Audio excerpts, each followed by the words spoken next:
Hi, this is Nate Pena, and today I'm going to be talking to you guys about important events impacting ELLs and education. First, we'll start with the Meyer versus Nebraska case, which actually took place in 1923, and it was actually the first time ELLs had been addressed in terms of education. And Nebraska now needed to take into account ELL students in the way they would be educated in the school system.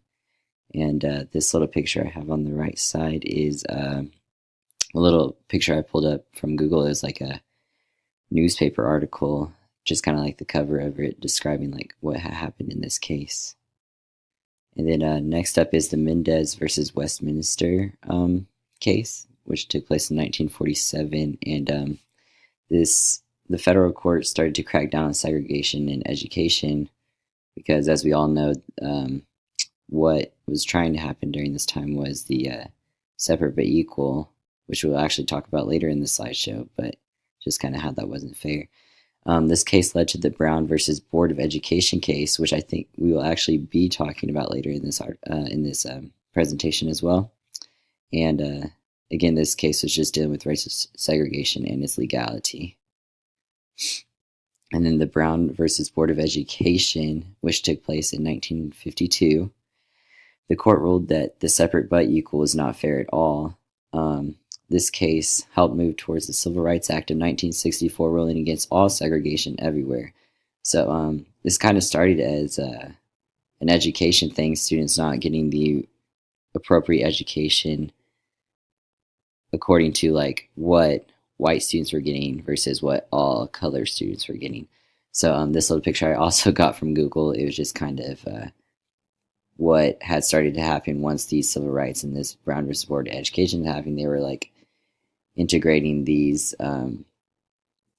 colored children in with these white children because obviously that's more fair than separate but equal, because that's just not fair at all. They will never be fair in that way.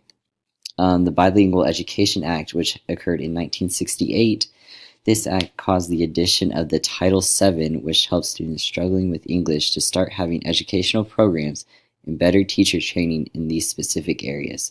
So as before, these teachers just weren't getting the appropriate training to educate these students the appropriate way. So how we expect these students to understand the content that we are presenting them with. And the Act did not specify if it wanted students to become fluently bilingual in education or learn English as quick as possible, which was probably a flaw in this case because it probably should have been more strict on what it wanted, but instead it kind of left that open for schools to decide if they want to have their children become bilingual in their education and kind of learn it in both languages, rather as opposed to like learning English as quickly as possible and then presenting the content only in English, to whereas they're leaving their home language or their native language behind and not focused on that really at all. Next up is the Cerna versus Portales Municipal Schools, and this took place in 1972. This case ruled that there should be more Spanish-speaking teachers so they can develop a better education plan for bilingual students. The reason the court ruled this was because they decided not the same opportunity to be successful was presented for Spanish-speaking students as there was for others. So again, this kind of separate but equal doesn't work, because if you keep them separate, these teachers might not be teaching the same content or have the same training as opposed to like white schools and colored schools. So that same opportunity for learning and education wasn't there for these colored students, even though it should have been presented. And here next is the Lau versus Nichols, which was 1974. A California school required English to be mastered for the students to graduate, even though the school did not provide adequate instruction for the ELL students. So again, they weren't providing this appropriate instruction for these students, and so that's why this case was presented in front of the court. And the school violated the Civil Rights Act of 1964 when they did discriminate on students based on their race and national origin. So this California school, as you see here in this picture, which I thought was really funny, I also found from Google. I'll read it to you. It says, "Sorry, bilingual education has been voted down here in California." And the student kind of sits there not knowing what she's saying because the student's obviously not very fluent in English. And next one says, "So we can't help you anymore, understand? And you'll probably fall behind," says the next one. And the student still sits there with a question mark. And then the teacher just walks away saying, "Oh, well." And the student really has no idea what is even happening because the teacher hasn't taken into effect that the student doesn't really understand what's happening or what is saying. And that's how the student feels inside the classroom, which the teacher needs to recognize that and get the appropriate training or the appropriate information to the students so that they can understand the content that needs to be learned.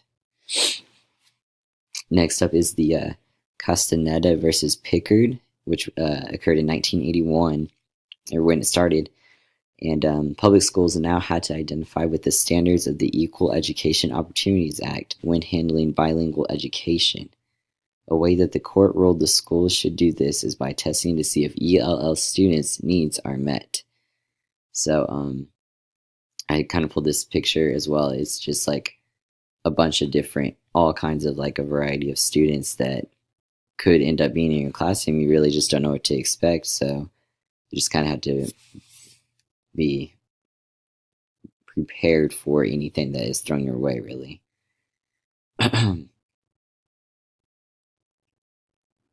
Next up is the Plyler versus Doe, which occurred in 1982. This is where the Supreme Court ruled against a Texas law that dealt with the withholding money from certain school districts that contained children that were not legally admitted into the United States. It is unlawful for the state to deny free public education.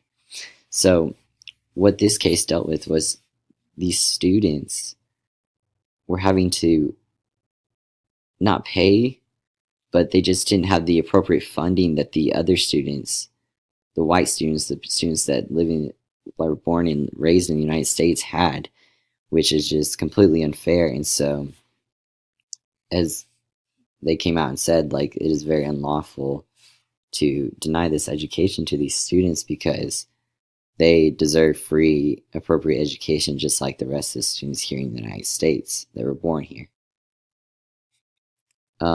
Next, we have the No Child Left Behind Act, which occurred in 2001.